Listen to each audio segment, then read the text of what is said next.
Com base nas suas instrucos, aqui esta o roteiro limpo, com naricao e subtitulos em inglês. The 02 main Allied dive bombers of World War II. Introduction. They plunged from the skies like deadly eagles, defying gravity and enemy fire to deliver their lethal payload with surgical precision. These flying machines changed the course of decisive battles, sank battleships, and terrified entire armies. Today, you will discover the two most devastating Allied dive bombers of World War II. From the Pacific to Europe, these aircraft revolutionized aerial warfare and became absolute legends. Get ready, because this is the complete history of the sky hunters that defined an era. Position 02, Douglas SBD Dauntless. Presentation. In the second position, we have the Douglas SBD Dauntless, and don't let the name deceive you, meaning fearless. This machine proved to be exactly that, absolutely fearless. Developed by the Douglas Aircraft Company, the Dauntless entered service in 1940 and became the backbone of American naval aviation in the Pacific. With its wings perforated by distinctive dive brakes, this bomber was designed for a single mission, to dive vertically onto the target and not miss. Technical specifications. Let's look at the numbers that made this plane an absolute beast. Engine, 1,200 horsepower Wright R1820 Cyclone. Maximum speed, $410 / km/h, $. It wasn't the fastest, but it didn't need to be. Range, an impressive $1,795 / kilometers, $. Crew, 2 men, pilot and rear gunner. Armament, $2.12.7 / $, machine guns up front, plus $2.7.62 / $, machine guns in the rear for defense. Ordnance, up to $1,200 / kg, $, of bombs, a ton of pure destruction. But the secret lay in the perforated dive brakes on the wings. These allowed the Dauntless to dive at angles up to 70 degrees, maintaining controlled speed and deadly accuracy. Combat performance. And it was at the Battle of Midway, in June 1942, that the Dauntless entered history forever. On that decisive day, squadrons of SBD Dauntless plunged onto the Japanese carrier fleet. In just 6 minutes of frantic action, they sank 4 Japanese aircraft carriers, Akagi, Kaga, Soryu, and Hiryu. 4 giants of the sea, destroyed in minutes. This was the turning point of the war in the Pacific. But Midway was just the beginning. The Dauntless continued its campaign of destruction. Guadalcanal supported ground troops and sank countless Japanese vessels. Coral Sea damaged the carrier Shoho. Philippines devastated enemy logistics. Solomon Islands dominated the skies in combat after combat. In total, the SBD Dauntless sank more enemy tonnage than any other Allied dive bomber. There were 18 Japanese warships at the bottom of the ocean, including 6 aircraft carriers. Unique features. What made the Dauntless special wasn't just its firepower. It was its brutal reliability. Pilots loved this machine because absurd resilience, it could absorb immense damage and still return home. Dive stability, the perforated brakes ensured total control, even in suicidal dives. Mechanical simplicity, easy to maintain even in precarious field conditions. Versatility, it served as a bomber, reconnaissance, and even a fighter when needed. One pilot described it, you could hit a pickle barrel from $3,000 feet with this plane. And they hit. They always hit. Legacy. The Douglas SBD Dauntless flew in every major naval battle of the Pacific. More than $5,900 units were produced, and the aircraft served until the end of the war. But its true glory? It was changing the destiny of the war in the Pacific in those 6 fateful minutes at Midway. The Dauntless wasn't just fearless, it was absolutely lethal. Now, let's move on to number 1.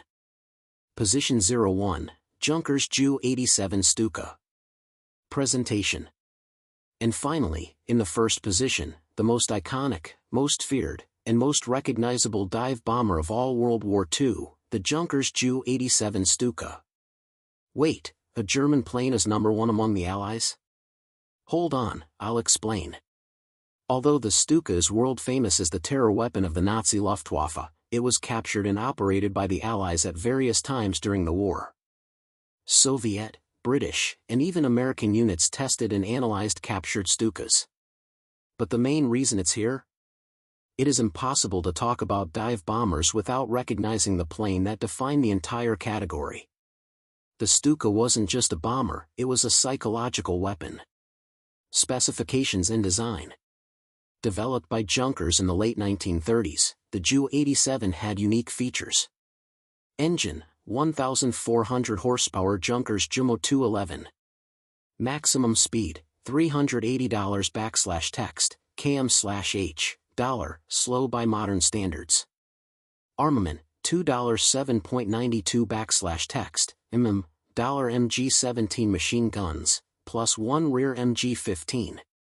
Ordnance, up to $1,800 kg, heavier than the Dauntless.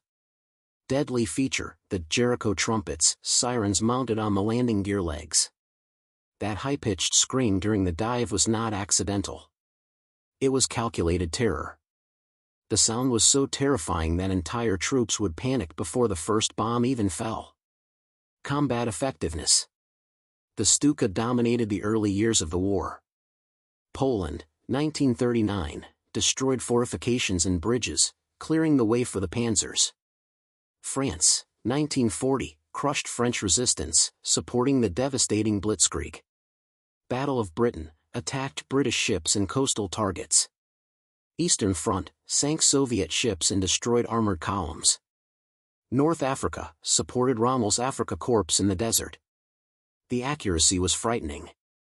The Stuka could place bombs within a $25 meter circle from $4,000 feet up. For the time, that was surgical precision. Decline and capture. But the Stuka had a fatal weakness: low speed and lack of maneuverability. When it faced modern fighters with experienced pilots, it became easy prey.